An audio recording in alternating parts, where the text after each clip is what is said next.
Hey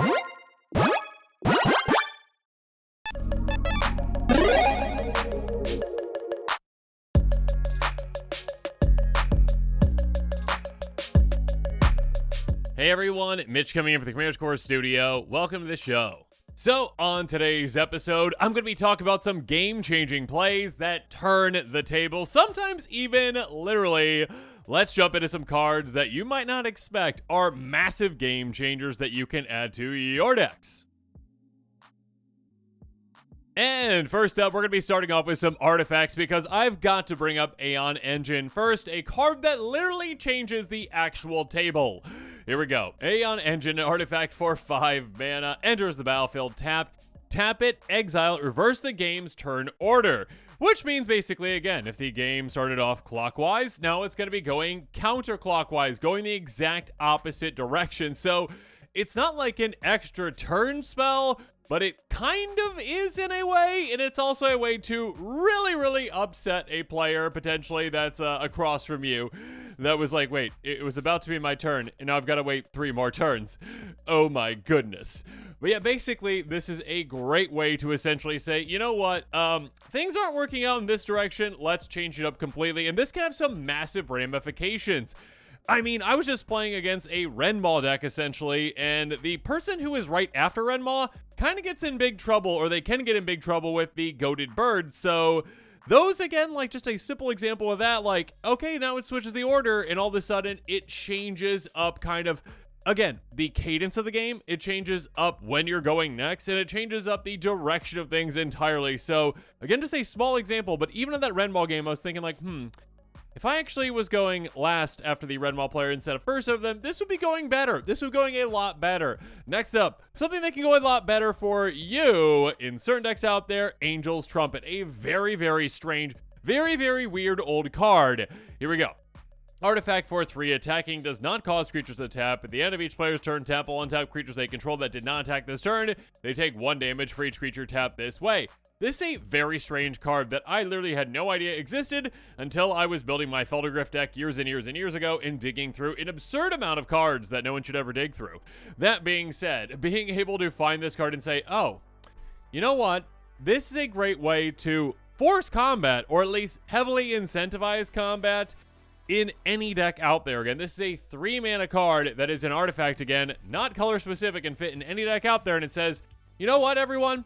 You can attack all you want, and your creatures will stay untapped. They can stay back for blocking as well, but if you don't attack, here's the thing. You're tapping down your creature anyways, and now you're taking some damage. So essentially, hey, you know what, everyone? Start attacking, please. Again, Commander can definitely become a game where it's like kind of like Battle Cruiser. You're just sitting back and like, okay, I played my massive army. You've got a massive army. You've got a massive army. You've got a massive army.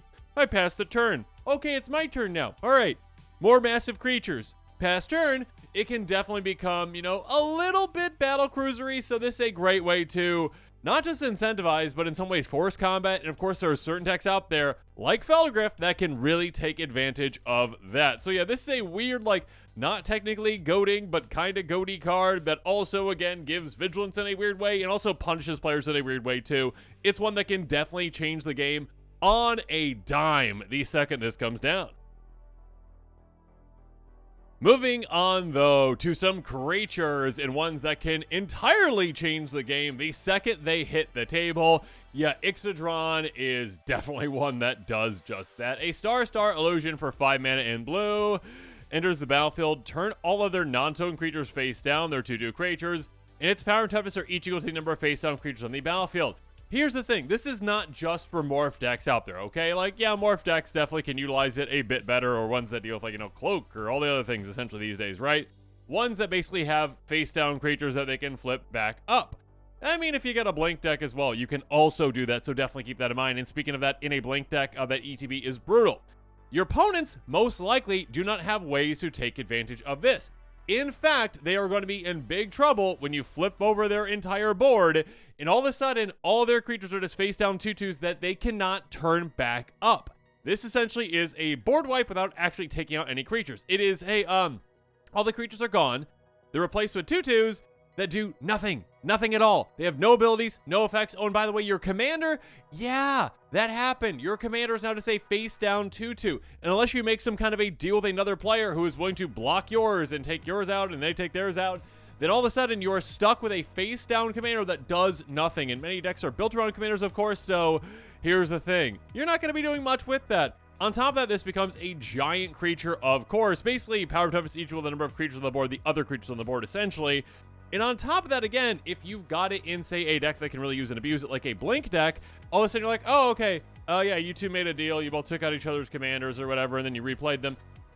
Here's the thing. I'm going to Blink Ixodron, and now your commanders are 2/2 face-down creatures again. Yay! So basically, again, saying, you know what? Let's just play a vanilla game where all creatures are just vanilla, except for my giant Ixodron. You can do some really cool things with that. Speaking of which, in a weird other kind of a way, Essence of the Wild. A game that literally changed the entire game for you. Turns the table in a weird way where, hey, you know what's better than, you know, a bunch of little 1/1s or 2/2s or whatever? 6/6s. You know what's also kind of risky? Yeah, this card. Essence of the Wild might be the highest risk reward card in all of Commander, because it is a card where it's like, oh, I'm kind of locked into this, and it better work out. It's a 6/6 avatar for 6 mana in green. Creatures you control enter the battlefield as a copy of it. This is a mythic, but it's one of those, like, you know, mythic cards that, like, you wouldn't necessarily want to open in a pack. I mean, it's only 41 cents, and it's also like, oh, I mean, I guess that's an incredibly rare and really weird ability that completely changes the game, but do I want this? How do I make this good? I mean, obviously, I mean, again, any creature that's tiny, of course, becomes this, which is amazing for you, right? Again, all your creatures in the battlefield are this. Cool, they're 6/6s. But they don't have any other abilities or do anything, which is great if you've got a bunch of token creatures, right? Or whatnot. Cool, they all become copies of it. Great, cool. But again, your commander, if your commander's already in play, cool, it doesn't turn into this. But if your commander gets dealt with and then you have to replay it, your commander is now this. This is your commander. This is your god, essentially. This is the card that matters, the only card that matters, essentially, unless you actually have a way to get rid of it or you really don't care that all your creatures are becoming this. So it is a game-changing card in a way where it's like, oh yeah, if you have this in play, your opponent's gonna be like, what? What's happening? What's going on? Oh, don't worry about it. Don't worry about it. All my creatures gonna play is this. What? This card sees playing like 500 decks out there in total according to EDH. So yeah, basically no decks out there are using it. It's one that can change the game entirely, make your creatures absolutely massive compared to what they would have been, but it's a high-risk, high-reward play because, yeah, if your deck revolves around your commander and you play this and then your commander gets dealt with, you're kind of in trouble because you can't exactly play your commander again until this is actually dealt with. So, yeah, it's a high-risk, high-reward, really awesome play that I would love to see some more people pull off. Next up, though, Harmonious Archon. I love this card. It's kind of Ixodron-y-ish in a way, and also kind of a mix of that, plus also like Essence of the Wild, kind of. It's a weird card. 4/5 Archon with flying for 6 mana in white. Non-Archon creatures at base power toughness 3/3 enters the battlefield to create 2 1/1 white human creature tokens. So this is basically, I mean, at a base level, 10 power across 3 bodies, with a good ETB as well, which is quite nice. That being said, the important thing here is that every single creature changes to a 3/3. Unless your opponent is playing Archon Tribal, which I can guarantee you they are not. So essentially this is a way to say, you know what, hey, you know how you had all those giant Eldrazi over there, and you over there, you got some like little tiny squirrels, or whatever you're doing over there? Cool, everyone's creatures are the exact same, except my Harmonious Archon is above everyone else's, a 4/5, yeah.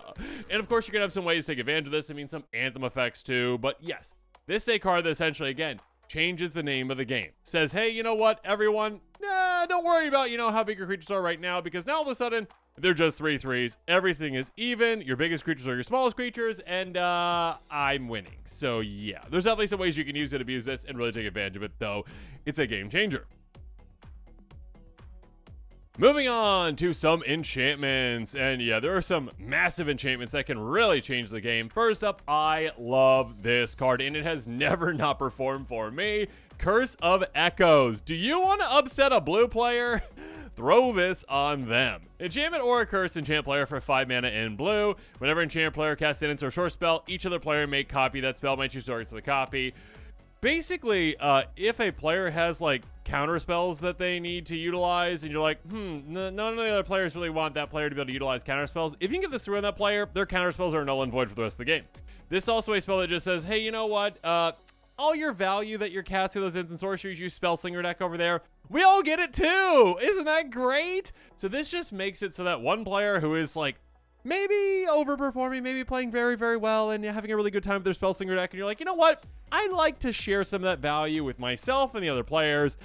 And again, it can really shut down control strategies where they're like, yeah, if I try to remove one of your things with this spell, then you each get to remove my things with your spells that you get to copy for free. And again, I can't counter things because if you try to counter that, then it gets countered, which gets countered. Yeah, it's a card that, again, has literally never performed for me. It is so much fun when you put it down on a player, and it just makes their life in that game incredibly difficult. So it can definitely slow down players that are way ahead of everyone else. Moving on. Speaking of slow down players, in a weird way, Zur's Weirding. That's a very strange, very weird card that, yeah, you can do some absolutely gross things with this. I mean, if you put this with a commander like Tomorrow, it doesn't affect you at all, but affects your opponent still. There's some cool things you can do with it. And yes, there's a commander named Tomorrow, a zombie familiar. An enchantment for 4 mana in blue. Players way with their hands revealed. So it's already a great way to just change up the game entirely by saying, there are no secrets, everyone, okay?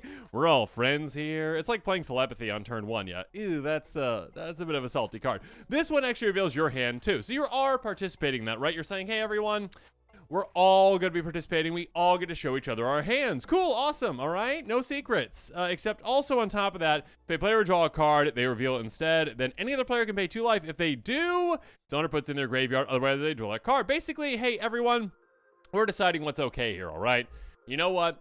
Do you want that player to get the card? I'm okay with it. Oh, okay, next up. I'm okay with it. Okay, next up. You know what? No. Don't draw that. Put in your graveyard. I'll take the 2 life. This is a card that, again, basically says, you know what? There's no secrets. Everyone knows what's going on. Everyone knows what hands are going to be, and you know what's coming. So essentially, you're like, you know what? I'd rather you not have that. Speaking of which, Conjured Currency. This changes the game entirely. And I tried to, with this episode, not really include a lot of like possibility storm. Yeah, that changes the game, okay? But that's like more chaos. These aren't necessarily like chaos moves, okay? Or the Perplexing Chimera is one that this kind of reminds me of a little bit, but it's not that, okay? Those things are just a bit more chaotic. This one, you can see it coming, but it's quite weird. Here we go, Conjured Currency, an enchantment for 6 mana in blue. At the beginning of your upkeep, you may exchange control of this and target permanent you neither own nor control. So basically, you take this and you give it to someone else for something that you don't own or control. It's not yours, it never was yours, and now it's yours. Cool. They get this. They can exchange this for not the thing that you just took from them, though, because that's something that they own. So they have to go exchange for something else. It can be something yours, or it can be something of someone else's. Again, like literally, this is just like, you know, have you ever had like a, you know, what is it called? Like a white elephant gifting or that kind of stuff as well? Like, you know, like the Secret Santa stuff where it's like, oh yeah, just a bunch of pile, you know, random presents in the middle, and then everyone gets one, and then you randomly swap things or whatever, essentially. This is kind of that, but essentially you see when it's coming, because again, it's on the upkeep. And you know you can't steal things, you know, that you used to own. You can't take those back, but you can take other things. This thing turns a game on its head because players just be like, oh, do I play my best thing because it might get taken? Or do I take that thing? Or do I try to convince that player not to take my best thing? It can really change a game. Speaking of which, Lurking Predators. Yeah, this is a brutally effective and cool card that changes up opponents, you know, being okay with casting spells. And when they cast them, enchantment for 6 mana in green. When our opponent casts a spell, reveal the top card of your library if it's a creature card on the battlefield. Otherwise, you may put that card on the bottom of your library. Basically, hey, I'm going to put this down, and you all are literally just going to have your fingers crossed every single time you cast a spell and just be like, please, please not a creature. Please not a big creature. Please not a big creature. All of a sudden, off the top of the library, whenever they're casting things, you might just hit something absolutely massive. So opponents are going to be very wary about casting a lot of spells, or at least they should be. And all of a sudden, the game just can change on a dime by you hitting something massive off the top. Speaking of which, Mind's Dilation, kind of in the opposite way. Enchantment for 7 mana in blue. When an opponent casts their first spell each turn, that player exiles the top card of their library. It's a non-land card. You may cast paying its mana cost. Basically, again, Lurking Predators is creatures off the top of yours. Mind's Dilation is random card off the top of your opponent's. So essentially, it's like, hey, you know what? you're casting some cool things. That's good for you. I'd like something too. Share with me the top card, and all of a sudden I can hit some massive things. This can absolutely change a game, especially because, again, you don't know what you're going to be getting. You have absolutely no idea what is in your opponent's decks, most likely, and all of a sudden you're going to be hitting random things off the top that could really change the entire outlook of the game. Finally, though, when it comes to instants, yeah, there are two huge ones I want to highlight. First up, Mirror Weave. This card is super cool. Instant for 4 mana in Azorius. Each other creature becomes a copy of target non-legend creature till end of turn. I mean, it's kind of like Essence of the Wild, but instant speed in like a one-off effect. And yeah, I guess not for legendaries too. But anyways, basically being able to say, hey, you know what? Everything becomes a copy of that. Yay! And all of a sudden people are like, wait, what? That is insane. What has happened? Everything is that? And you're like, yeah, that's how it works. At a base level, this can be a good card to be like, oh, you're swinging with your massive army, you know, of giant dragons or whatever. Okay, my army, which was tiny little squirrels or whatever, is now massive dragons as well. So my blocks are much better, or my attacks are much better. But you can do some really weird things with this too. Literally being like, oh, okay, cool. There's a board wipe about to happen. I've got a bunch of creatures in play. And I've got the most creatures on the board. All creatures become Blood Artist. Yeah, essentially being able to be like, oh, yeah, cool. Yeah, the board wipe's about to happen. All my creatures are Blood Artists, and I've got 20 Blood Artists in play now. That's going to be a lot of draining on my opponents. So yeah, you can do some crazy, weird game-ending things with this. Thank goodness it doesn't let you do it with legendaries, but yeah. And also in a weird way, it can be a board wipe itself, because like if there's like, say, a Hydra out there that's like a 0/0 inherently, but it comes up with counters on it, you're like, oh, okay, all creatures become a copy of that Hydra. But they don't get the counters because they're already in play. So all the creatures become 0/0s and they just get taken out because they have 0 toughness. So yeah, it's a way that, I mean, this card can just completely change a game, just in so many different ways. Again, like a combat trick, like a board wipe, like a game-ending play. There are so many ways to do that. Game-ending play, though, Reigns of Power, my goodness. This might be the most value you can get out of like a 4-mana I win the game card in many decks out there. Like Feldergriff, I've won with this so many times. Instant for 4 mana in blue. Untap all creatures you control and all creatures target opponent controls. You and that opponent each gain control of all creatures the other controls until end of turn. Those creatures gain haste until end of turn. Basically, being able to, yeah, you know what? Hey, opponent, I like the board that you built up there. Especially for my Feldergriff deck. Yeah, I gave you a bunch of hippos. Thank you for keeping those for me. I appreciate that. You were using them very well. But now I'd like that. Okay, I'm going to switch you so I get all those hippos and all your creatures, and you get my Feldergriff. So you get that. Congratulations, you're welcome. And now I'm going to swing at you with your own creatures, and I win. Or, I mean, this is a great way to just actually be defensive with it, too. Again, it's an instant speed card. An opponent is going to be attacking you. Oh, no. I don't like that. Okay, let me grab this other player's army, and I'll block with it, because their army's better than mine is, and it'll take out your creatures. This is a huge card that, again, says basically, you're in the best position? Okay, well, now I am, unexpectedly out of nowhere. It is a game-changing, table-turning card completely. And with that, this episode is coming to a close. Comment below with your thoughts on it. And of course, as always, thanks again and have a good one.